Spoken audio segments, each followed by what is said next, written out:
Hello friends, हम class 12 के political science का सेकंड चैप्टर पढ़ रहे हैं। आज इस चैप्टर का फोर्थ पार्ट हम पढ़ेंगे, तो चलिए स्टार्ट करते हैं। Ideological issues. Ideology was an important factor during the Cold War era.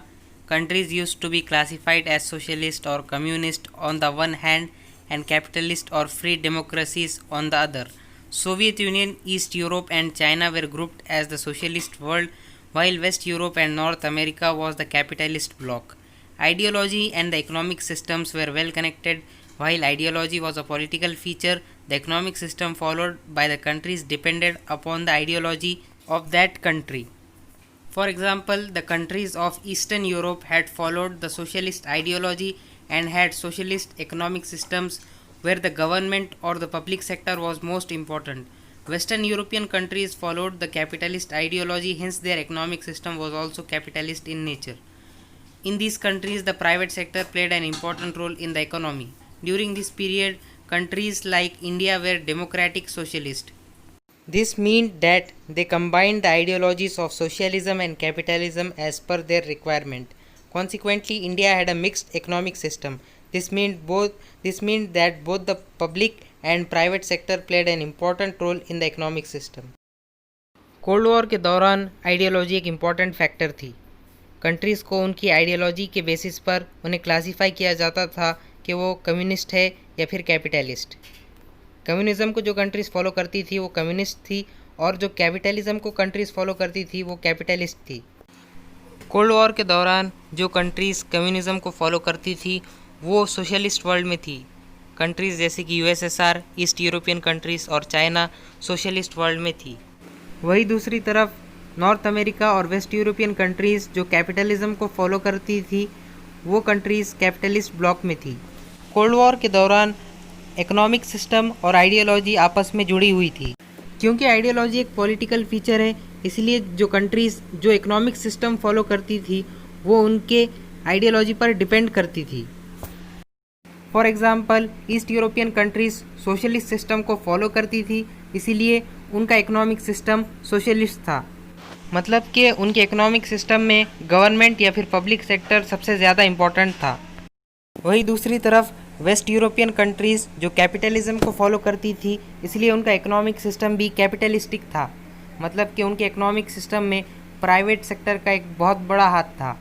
उनके इकोनॉमिक सिस्टम में प्राइवेट सेक्टर एक इम्पॉर्टेंट रोल प्ले करता था।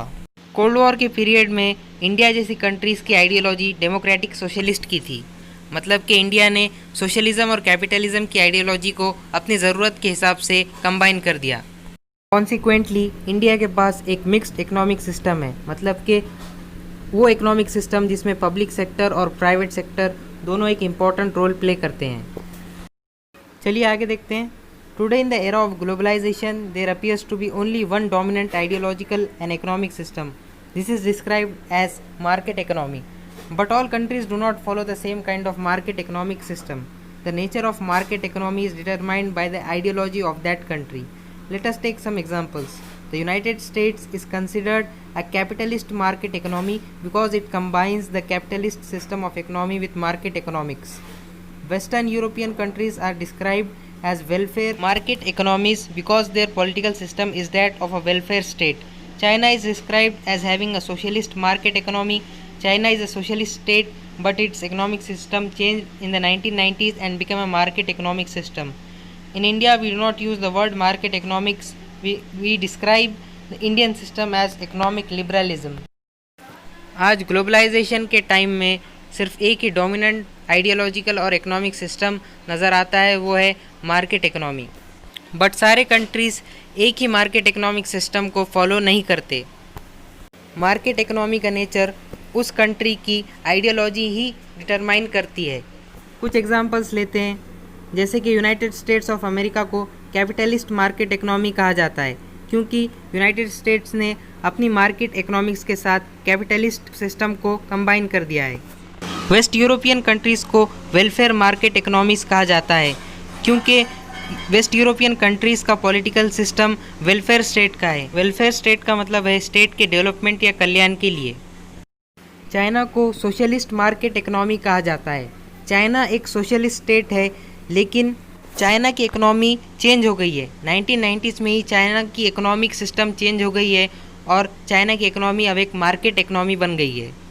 इंडिया में हम मार्केट इकोनॉमिक्स का वर्ड इस्तेमाल नहीं करते, हम इंडियन सिस्टम को इकोनॉमिक लिबरलिज्म कहते हैं।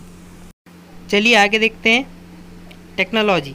The nature of global communication change rapidly in the 1990s. Satellite communication system, mobile telephone, fax, internet, etc. brought in revolutionary changes in the social, political and economic life of the people. Global communication 1990s में ही काफ़ी तेज़ी से change हो गया था। Satellite communication system, fax, mobile telephone और internet के आने की वजह से पीपल के लाइफ में सोशल, इकोनॉमिक और पॉलिटिकल तौर पर रेवोल्यूशनरी मतलब कि क्रांतिकारी चेंज आया था। ये सारी टेक्नोलॉजी की वजह से पीपल की लाइफ में रेवोल्यूशनरी चेंजेस आए थे और उनकी लाइफ काफ़ी इजी हो गई थी।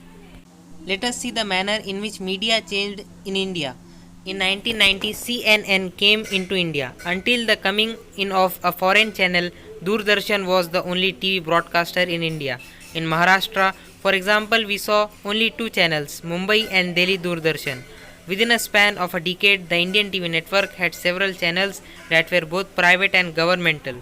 Satellite communication system made it easy to have a dish antenna and watch programs anywhere in India. Media के आने की वजह से इंडिया में काफ़ी सारे चेंजेस हुए हैं।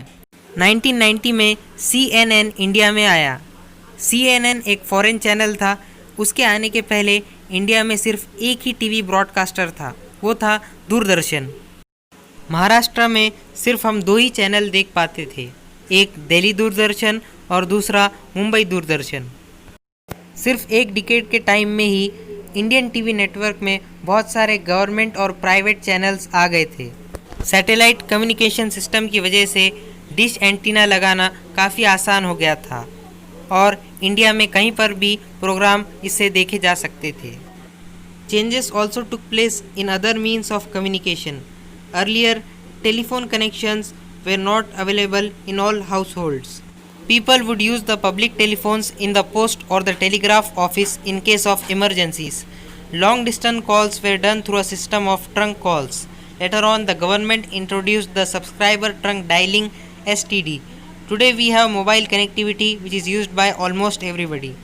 Both private and government mobile phone systems are available today.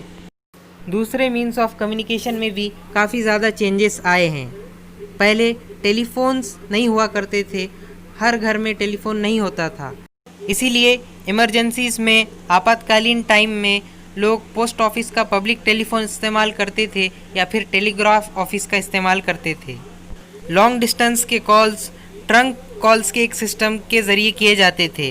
Trunk calls मतलब एक कंट्री में बहुत ज़्यादा डिस्टेंस वाले कॉल को ट्रंक कॉल कहते हैं। तो ट्रंक कॉल का एक सिस्टम था जिससे लॉन्ग डिस्टेंस कॉल्स किए जाते थे। लेकिन बाद में गवर्नमेंट ने STD मतलब कि सब्सक्राइबर ट्रंक डायलिंग इंट्रोड्यूस किया।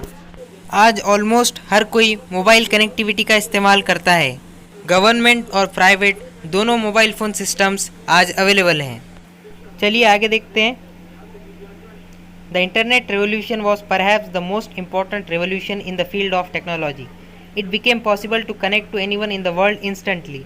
This global communication infrastructure has helped in the spread of ideas, cultures and information. Internet has provided search engines to find information. It has also enabled social networking activity like Twitter, Skype, Facebook, Instagram, WhatsApp, etc. Internet का revolution technology की field का सबसे important revolution था। Internet की वजह से बहुत कम time में और बहुत आसानी से कोई भी किसी से भी दुनिया में कम्युनिकेट कर सकता है। ग्लोबल कम्युनिकेशन इंफ्रास्ट्रक्चर ने आइडियाज़, कल्चर और इन्फॉर्मेशन को स्प्रेड करने में काफ़ी मदद की है।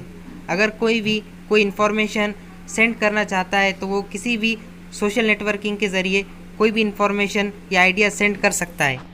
इंटरनेट ने हमें सर्च इंजन्स प्रोवाइड किए हैं इन्फॉर्मेशन फाइंड करने के लिए, और इंटरनेट ने सोशल नेटवर्किंग एक्टिविटी भी इनेबल कर दी है, जैसे कि ट्विटर, स्काइप, फेसबुक, इंस्टाग्राम और व्हाट्सएप। के अलावा भी बहुत सारी सोशल नेटवर्किंग एक्टिविटी इंटरनेट ने हमारे लिए इनेबल कर दी है। चलिए आगे देखते हैं। The technologies of the information age are by their nature transnational. Mobile phones, satellite television, and the internet operate regardless of borders. This has facilitated the growth of trans-border groups, bodies, and institutions, ranging from non-governmental organizations and transnational corporations to international criminal and terrorist organizations. The states have found it difficult to control and restrict the operations of trans-border groups and organizations. Information age का मतलब है वो period जो late 20th century में शुरू हुआ, जिसकी वजह से टेक्नोलॉजी में काफ़ी ज़्यादा डेवलपमेंट हुई और एक टेक्नोलॉजी का रेवोल्यूशन वर्ल्ड के सामने आया। इंफॉर्मेशन एज के टेक्नोलॉजीज़ का नेचर ट्रांसनेशनल है, मतलब कि जो इंफॉर्मेशन एज के टेक्नोलॉजीज़ है वो अंतर्राष्ट्रीय स्तर पर काम करते हैं, वो बॉर्डरलेस होते हैं, उनके लिए कोई बॉर्डर मायने नहीं रखती, उनका काम ग्लोबली वर्ल्ड वाइड होता है। For example mobile phones, satellite television और इंटरनेट अंतर्राष्ट्रीय स्तर पर काम करते हैं, उनके लिए कोई बॉर्डर मायने नहीं रखती। इसकी वजह से इंटरनेशनल ऑर्गेनाइजेशंस और इंस्टीट्यूशंस की ग्रोथ में काफ़ी आसानी हुई है। एनजीओस और टीएनसी से लेकर इंटरनेशनल क्रिमिनल ऑर्गेनाइजेशंस और टेररिस्ट ऑर्गेनाइजेशंस तक, ये सारे ऑर्गेनाइजेशंस काफ़ी आसानी से ग्रो कर पाए हैं। स्टेट्स को इंटरनेशनल ग्रुप्स और ऑर्गेनाइजेशंस के ऑपरेशंस को रोकने में और कंट्रोल करने में काफ़ी ज़्यादा मुश्किल का सामना करना पड़ रहा है। यहाँ पर हमें एक बॉक्स दे के रखा है, हम वो देखते हैं। The Arab spring movement that took place in Egypt is sometimes called a Facebook revolution. Find out what the Arab spring movement was and how social networking was used during that movement. Arab spring movement जो कि Egypt में हुआ था 2011 में, 25 जनवरी 2011 को ये movement शुरू हुआ था, जिसे फेसबुक रेवोल्यूशन भी कहते हैं। ये मूवमेंट मेनली इजिप्तियन गवर्नमेंट के ख़िलाफ़ था। इजिप्ट की पुलिस ने एक यंग मैन को बहुत बुरी तरीके से पीटकर मार दिया था, इसीलिए इजिप्ट का यूथ और अरब वर्ल्ड का यूथ उसके ख़िलाफ़ प्रोटेस्ट कर रहा था। इस प्रोटेस्ट में फ़ेसबुक का भी एक बहुत बड़ा हाथ था। फेसबुक की वजह से इस प्रोटेस्ट में काफ़ी मदद हासिल हुई थी। तो ये अरब स्प्रिंग मूवमेंट है, जिसे फेसबुक रिवॉल्यूशन भी बोलते हैं। अरब स्प्रिंग मूवमेंट का जो मेन एम था वो था कि इजिप्तियन प्रेसिडेंट को ओवरथ्रो करना। उसमें अरब स्प्रिंग मूवमेंट कामयाब रहा। इजिप्तियन प्रेसिडेंट होस्नी मुबारक को ओवरथ्रो कर दिया गया था, क्योंकि उनके शासनकाल में ही ये सारी ब्रुटैलिटीज़ हो रही थी। तो आज के वीडियो में बस इतना ही। अगर आज की वीडियो में आपको कुछ समझ में नहीं आया है तो आप मुझसे कमेंट सेक्शन में कमेंट करके पूछ सकते हैं। Thank you.